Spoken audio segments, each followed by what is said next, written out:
Buenas tardes y bienvenidos al Caparazón, un espacio de The Turtle Academy en el que hablaremos de lo que no se habla o se habla poco en temas referentes a la comunicación y al emprendimiento. No sé si habéis oído hablar del término del edadismo, pero si no lo habéis hecho, que sepáis que la Organización Mundial de la Salud y las Naciones Unidas ya se han pronunciado sobre ello. De hecho, existen ya puestos de trabajo dentro de recursos humanos, de los departamentos de recursos humanos, por lo que queda claro que este término existe. Y para ponerlo fácil lo voy a definir muy rápidamente como la discriminación por edad. Pero ¿por qué si es un problema real no estamos hablando sobre ello? ¿O se habla poco acerca de ello? ¿Por qué todavía es un término desconocido para muchos? Esas son la clase de preguntas a las que mi invitada de hoy, paisana, de la Galicia profunda, como digo yo, Iria Otero, nos va a dar respuesta. Bienvenida al Caparazón, Iria. Lo primero de todo, te quiero dar las gracias por haberte sentado hoy a hablar de este tema, un tema del que, como decía antes, no se habla o se habla poco.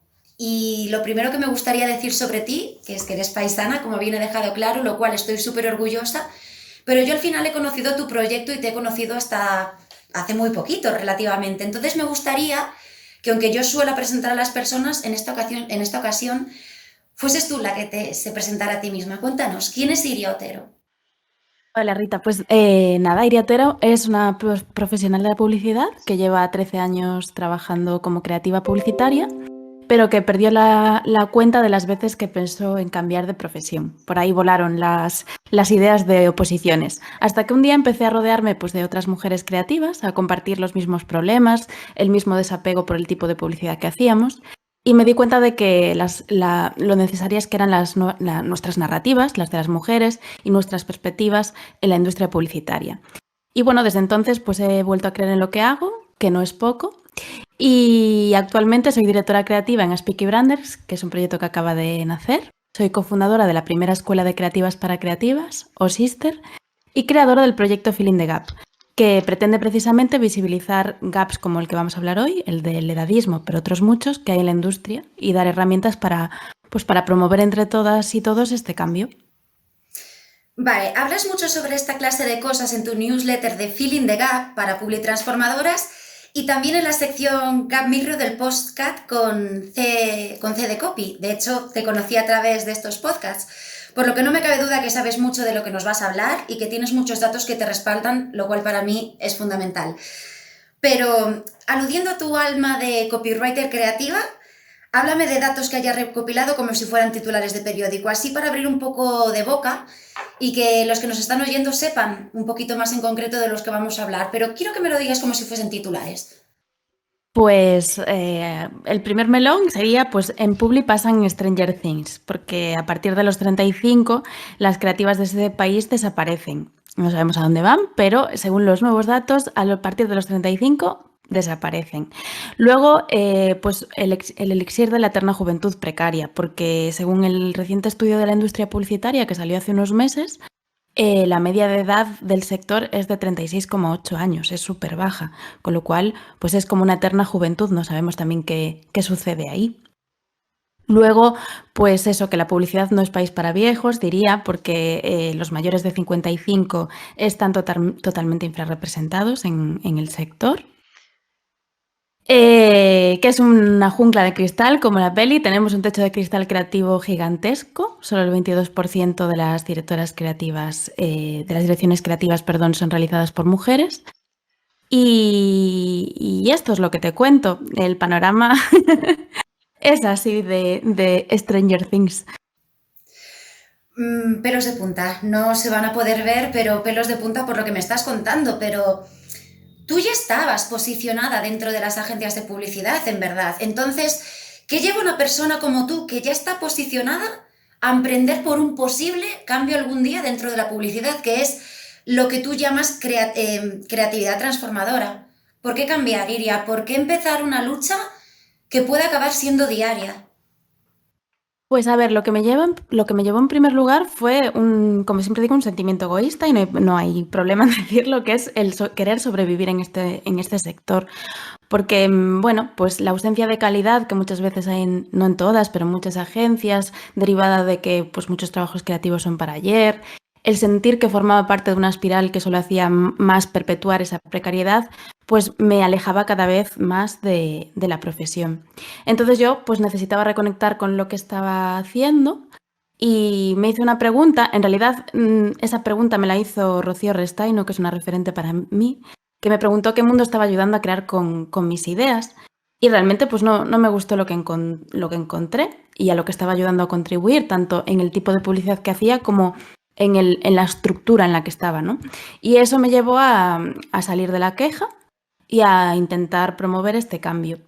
Y bueno, ¿por qué? Respecto al por qué buscar o por qué estar en esa lucha diaria que comentabas, pues porque creo en otro tipo de publicidad más responsable y no solo hacia afuera, sino hacia adentro. Y el tema del que hoy estamos hablando, del edadismo, tiene mucho que ver también con esto. Y bueno, en realidad para mí la lucha era lo otro, ¿no? Era estar todo el día de diario luchando contra los tiempos, con la falta de estrategia muchas veces. Y bueno, pues ahora estoy en esas microrevoluciones, como le llamo yo, victorias transformadoras, que me ilusiona y que creo firmemente que entre todas y todos, porque empieza a emerger esto, podemos cambiar el sector por dentro. ¿Y es dura esta lucha que has empezado? ¿Te está siendo duro? ¿Estás siendo más transformador de lo que tú esperabas? ¿Cómo está siendo esa lucha? No, está siendo realmente, de verdad lo digo, ilusionante, porque están surgiendo a raíz de ella redes de colaboración muy interesantes, personas que se interesan por el proyecto. O Sister, la Escuela de Creativos para Creativas, ha despertado mucho interés también. Creo que hay ganas de cambiar las cosas, empieza a haber más conciencia. Entonces, bueno, no voy a engañar, a veces es difícil, sobre todo pues con clientes que todavía no están con este chip, o que tienes que hacer más pedagogía de explicar por qué es importante los tiempos creativos, por qué es importante cuidar no solo lo que proyectamos como publicistas hacia afuera, sino hacia adentro. Es un trabajo que a veces cuesta explicar, pero bueno, me siento muy coherente con lo que, o intento, evidentemente meteré la pata muchas veces, pero este enfoque de la coherencia me hace sentirme bien con lo que hago y compensa a veces los días que dices así un poco, bueno, hoy mi microrevolución ha sido muy pequeñita, pero incluso en las pequeñitas las disfruto. Sin pausa pero sin prisa, ¿no? Había una canción que hablaba sobre eso. Exacto, exacto. Me gustaría comentar que tu proyecto, el de Filling the Gap, te hace tener que estar constantemente actualizada, porque tú al final estás leyendo en 200 sitios diferentes cosas para justamente tener sobre qué hablar. Así que dime, cuando realizas esas investigaciones previas a una publicación, ¿qué es lo más heavy que has llegado a averiguar? Es decir, no quiero que sea muy rebuscado, quiero que sea de lo primero que se te venga a la cabeza que mientras estabas investigando te ha llamado la atención.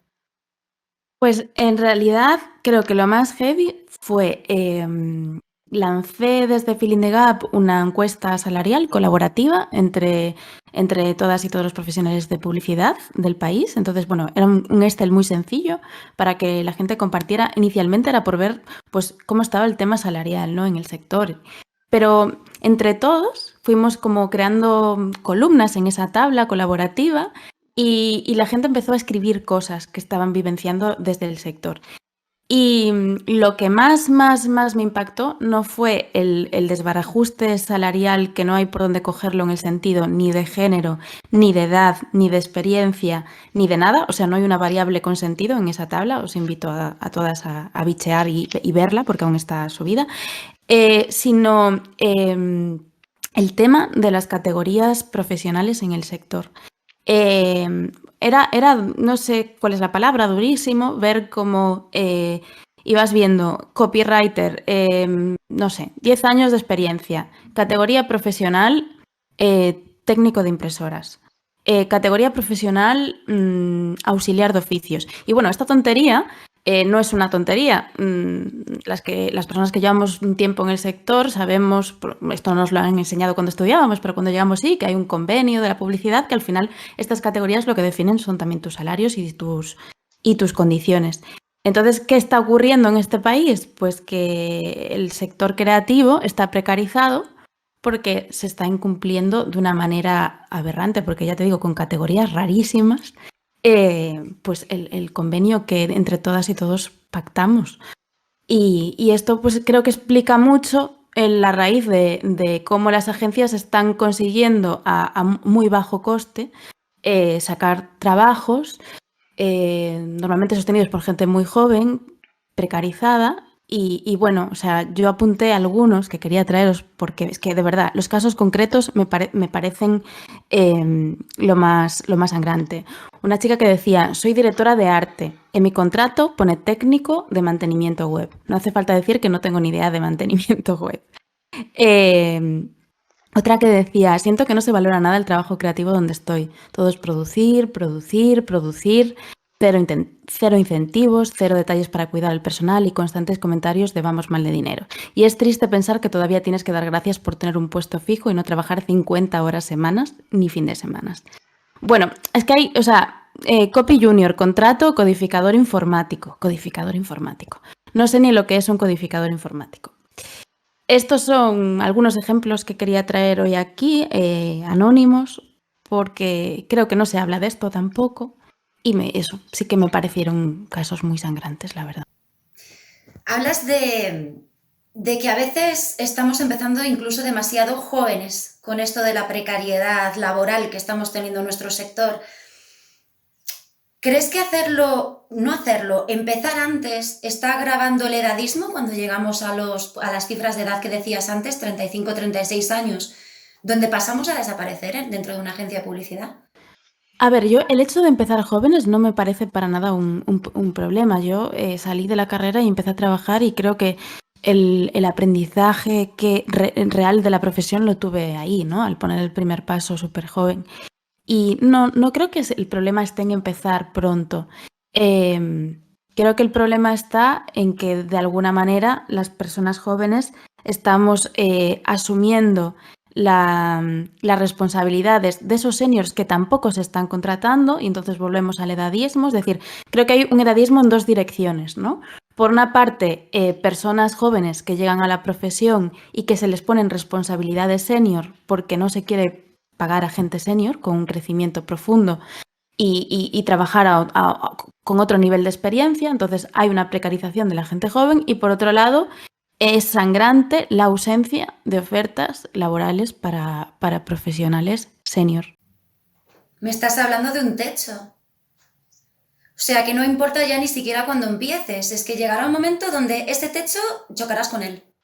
Sí, y en concreto lo que comentaban los titulares del inicio de la entrevista, el techo está en los 35, que yo acabo de cumplirlos este año, estoy en el techo. O sea, a los 35 la profesión nos expulsa. Estos son los datos que acaban de salir, eso, hace un par de meses. Y es de las profesiones en las que... Y no entiendo de géneros. O sea, en las mujeres es todavía más agravado, pero es un problema enorme del sector. A los 35 no hay, a partir de ahí, no hay ofertas para profesionales con experiencia y un techo que nos encontramos todos los profesionales. Entonces aquí hay que tomar medidas. Jolín, sí hay que tomar medidas. De hecho, me gustaría preguntarte por esas medidas. ¿Tú crees en concreto, y esto lo digo por intentar razonarlo contigo, crees en concreto que el emprendimiento podría ser una solución a lo que estamos hablando? Igual aumentar la tasa de emprendimiento en comunicación, no sé. ¿Tú qué es lo que crees? A ver, yo creo no creo que sea la única solución. Creo que el emprendimiento es una solución en el sentido de que creo que hay muchísimas personas jóvenes y también seniors con experiencia que tienen capacidad para transformar el sector por dentro y por fuera y proyectos muy chulos que están emergiendo que pueden poner esto un poco patas arriba y decir, hey, hay otra forma de hacer esto. Entonces, sí creo que el emprendimiento es una manera de romper con esas inercias y esas estructuras que yo creo que están un poco caducas ya en algunos ámbitos de las agencias, no todas, pero muchas sí. Pero creo que igualmente es necesaria la estructura que hay actualmente, entonces hay que cambiarla también, no basta solo con proyectos de emprendimiento.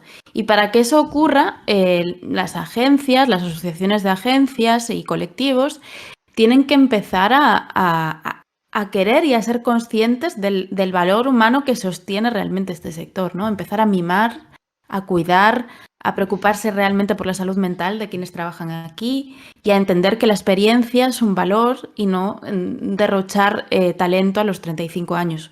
Porque además ahora mismo estamos en un momento, no sé qué opinas tú, Rita, de que las nuevas generaciones cada vez, y lo miro con mucha admiración, se preocupan más por la calidad de vida y por la libertad también a la hora de trabajar, ¿no? Y poder trabajar desde donde quieras y como quieras. Y como no cambien el chip y no empiecen a ser conscientes de que la única manera de retener talento es preocuparse por las personas que están sosteniendo esta profesión, vamos a tener un problema de contratación real en la industria publicitaria. Entonces, emprendimiento es una solución, pero hay que cambiar también el...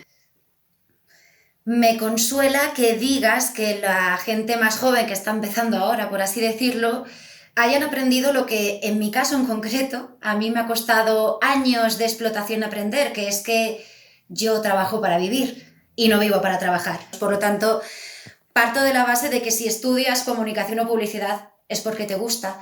Y yo creo que cuando algo te gusta tienes todas las herramientas posibles para ser el mejor o de los mejores en ella, porque tú mismo le vas a poner ese entusiasmo. Si las nuevas generaciones vienen con eso aprendido, creo que podemos sentirnos inspirados y un poquito relajados, pero has hablado de que el emprendimiento es una posible solución, no la única. Entonces te voy a estrujar un poquito más la pregunta. Es decir, a título individual, como profesionales o estudiantes de estas profesiones, ¿cómo podemos cambiar? ¿Existen formas donde a título individual podamos hacer algo o directamente por cómo somos como sociedad y cómo permitimos que se nos trate a veces en las profesiones que desempeñamos, tenemos esa batalla perdida? ¿Podemos hacer algo? ¿Esta lucha se puede llevar a un título individual? No sé. Por favor, cuéntame, porque sin duda llevas mucho peleado sobre esto. Empatizo mucho con lo que dijiste antes y me parece muy importante subrayarlo. Yo tardé también muchísimo en darme cuenta de esto y empoderarme también en lo individual, porque efectivamente uno es el camino colectivo y otro es el individual, y tardé demasiados años. Y bueno, pues yo creo que sí, la respuesta es sí. Creo que a nivel individual tenemos como siempre digo, un superpoder. Y como decía Spiderman también, un superpoder conlleva una gran responsabilidad. Y los tenemos. Por un lado, algo tan sencillo pero importante que es como conocer nuestros derechos, que hay muchísimo desconocimiento. Especialmente también entre la gente que llega al sector, de qué es un convenio, cuáles son nuestros derechos como creativas y creativos, y luego también exigirlos, evidentemente, a la medida de lo que pueda cada uno, porque las situaciones personales e individuales pueden ser muy complejas, ¿no? Luego también una cosa súper importante que fui descubriendo a medida que fui avanzando en el proyecto Filling the Gap es el tema de la formación y capacitación, que falta muchísima en el sector. Por ejemplo, en todo lo que tiene que ver con estereotipos en publicidad, es increíble que, bueno, pues que órganos de decisión, como en autocontrol, pues que quienes se encargan de decidir qué es publicidad ilícita y qué no, pues no tengan una capacitación obligatoria en este aspecto. Cosas que ya empiezan a ser obligatorias en otros países como Argentina, ¿no? Que están intentando legislar en ese sentido. Entonces, bueno, creo que nuestra formación es súper importante también para estas microrevoluciones, como digo yo, para intentar hacer otro tipo de publicidad. Y luego también una manera muy fácil al alcance de todas y todos es romper tabús. ¿Qué es lo que estás haciendo tú con este proyecto tan chulo?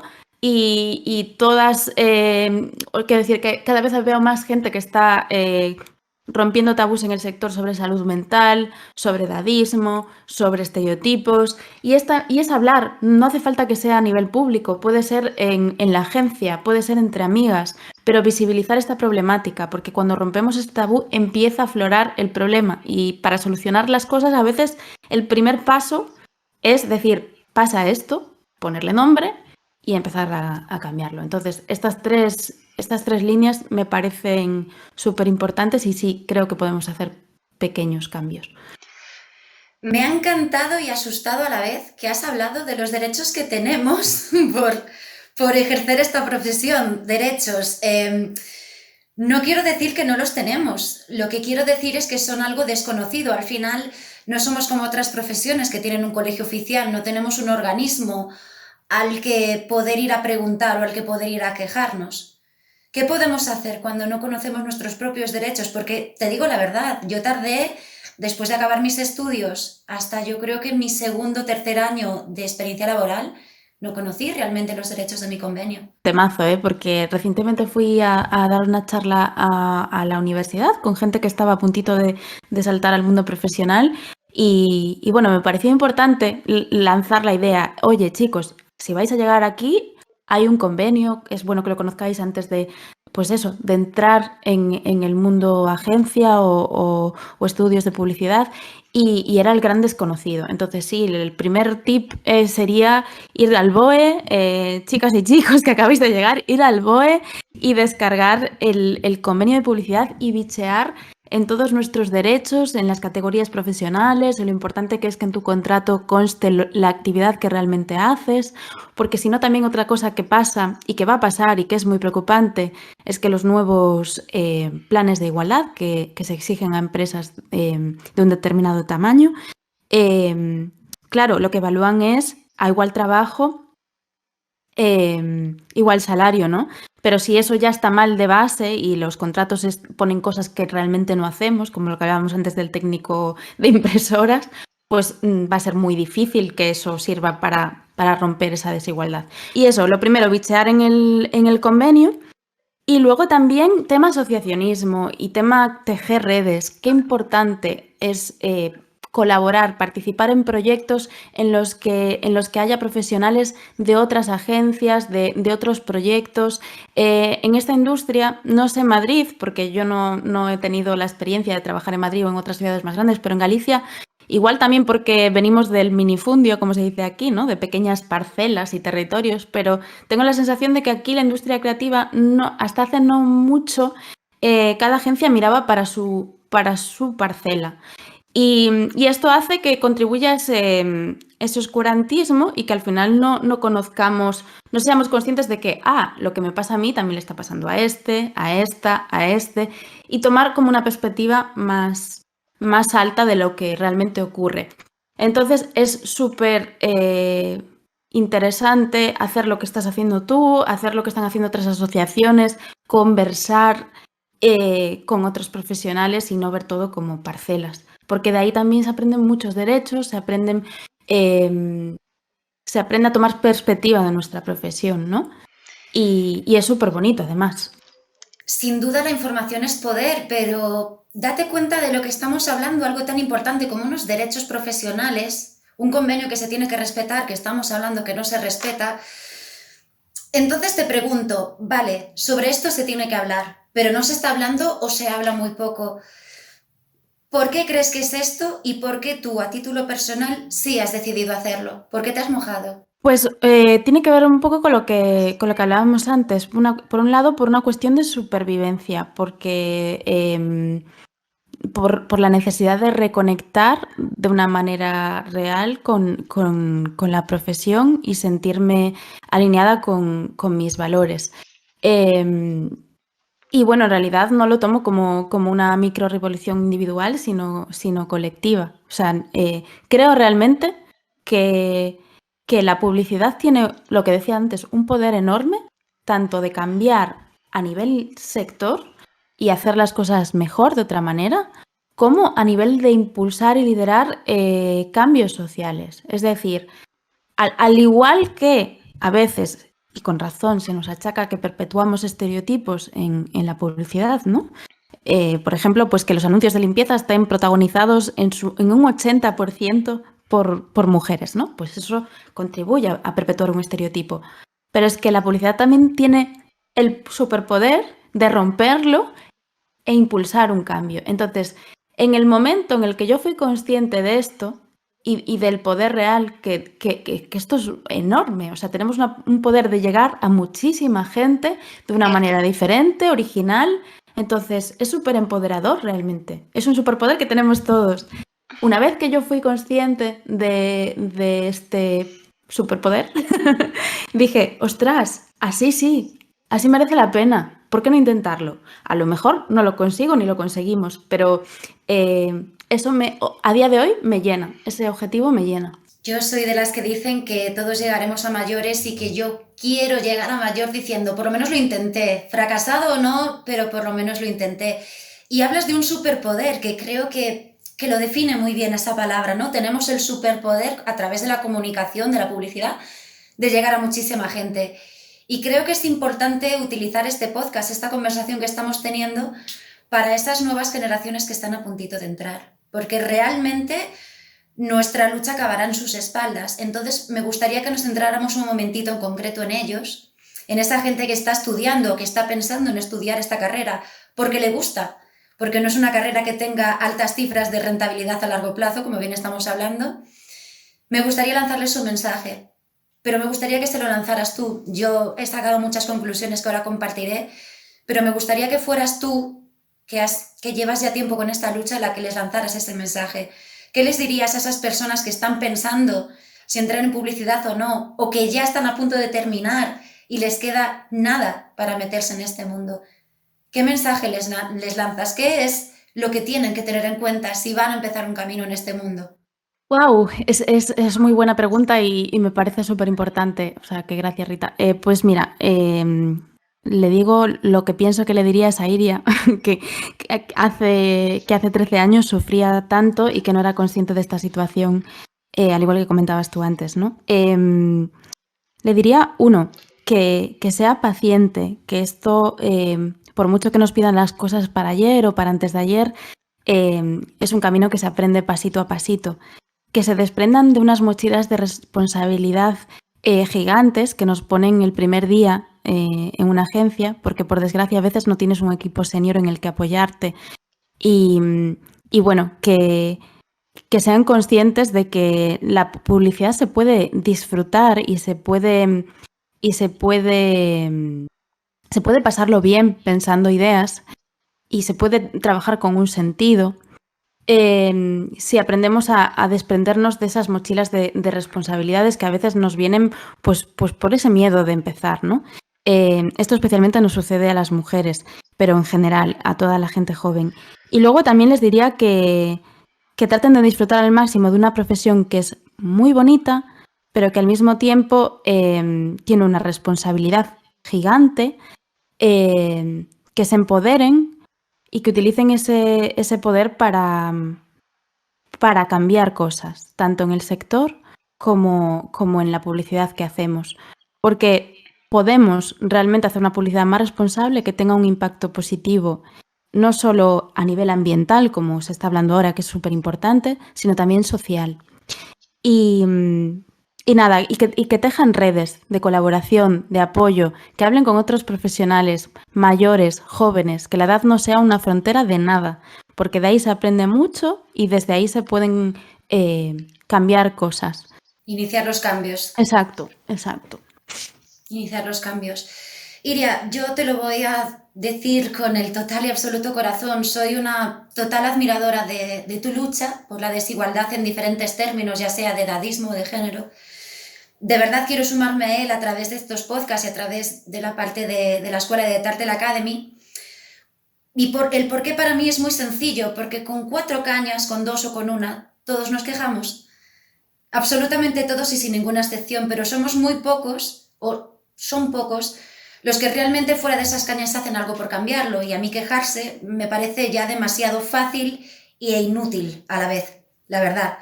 Porque si las cosas no cambian por sí solas, yo soy de las que cree que hay gente que no quiere que cambien, y si quieres un cambio real, te metes en una lucha algunos días más, algunos días menos, pero en una lucha diaria, a fin de cuentas. Se habla de que la generación de nuestros hijos trabajarán en profesiones que a día de hoy ni siquiera existen, y si es así, me parece fundamental que estas profesiones, que muchas de ellas seguro que acaban siendo pioneras en algo, nazcan en un entorno diferente al que nos tocó vivir, una generación al final del siglo XXI, una generación digital, como es y como fue la nuestra cuando empezó. Por lo tanto, les quiero pedir que no cometan los mismos errores que seguimos cometiendo y que la edad, algo que es inevitable para todos, el paso del tiempo, el hacerlos mayores, no puede seguir siendo un problema, porque no lo es. Todos tenemos que trabajar hasta por lo menos los 60 y hasta como dicta la ley a día de hoy. Y es muchos años si realmente empezamos jóvenes, como empezamos en muchísimos casos al acabar nuestros estudios. Entonces, Steve Carell, el famoso protagonista de la serie de The Office, no logró su éxito con esta serie hasta los 40 años. 40 años, y tú estás hablando de una brecha de 35. J.K. Rowling fue rechazada por 12 editoriales hasta que con 32 años publicó el primer libro de Harry Potter, que le hizo convertirse en una de las mujeres más ricas de todo Reino Unido. Pero tenía 32 años. Andrea Bocelli no se reconoció mundialmente hasta los 41 años porque era ciego. Y sin embargo, su voz impactó en todos los países del mundo. Mary-Kay Ash no se convirtió en la mujer de negocios más destacada del siglo XX hasta que tenía 45 años. Si la edad hubiese sido un problema, nunca se habría convertido en quien ella acabó siendo, todavía a día de hoy que se sigue hablando de ella. Y Harrison Ford no cumplió los 34 años, no dejó de ser carpintero hasta los 34 años para convertirse en Han Solo, algo que cambió su vida para siempre. Así que sí, todavía estamos a tiempo de tener cualquier cambio en nuestras vidas, cualquier cambio que queramos tener, tanto profesional como personal o incluso dentro de nuestro propio sector, y la edad tiene que dejar de ser por fin la excusa más famosa de todos los tiempos, de toda la historia, para atreverse a tener cambios reales, porque como tú misma has dicho, son posibles. Así que Iria, te doy las gracias por haber tenido los ovarios de sentarte hoy aquí conmigo, sin ningún pelo en la lengua, de criticar lo que hay que criticar, y de hablar de lo que hay que hablar, y decir que es importante tener la información de nuestro lado. Estoy convencida de que nos has hecho recordar valores tan importantes como de los que hemos hablado hoy, así que quiero darte las gracias de corazón por haber estado hoy aquí conmigo, por tus palabras y por haber empezado tu lucha que hace que gente como yo se sume a ella. Te doy las gracias de corazón. Gracias a ti, Rita, de verdad, de corazón también por este espacio, por las preguntas súper interesantes y necesarias, por crear un caparazón seguro en el que me he sentido súper cómoda hablando de estos temas, por dar visibilidad a temas tabús que son súper necesarios hablar y que muchas veces no encuentran el espacio ni el medio para hacerlo. Y nada, te deseo muchísima suerte con este proyectazo porque aparte de ser una maravilla es súper necesario. Así que también máxima admiración desde ya y toda la suerte del mundo. Muchas gracias, paisana. Que tengas muy boa tarde. Gracias. Y de verdad que espero que sigamos en contacto para todo, Iria. Aquí tienes un caparazón para lo que necesites. Tomo palabra. Gracias.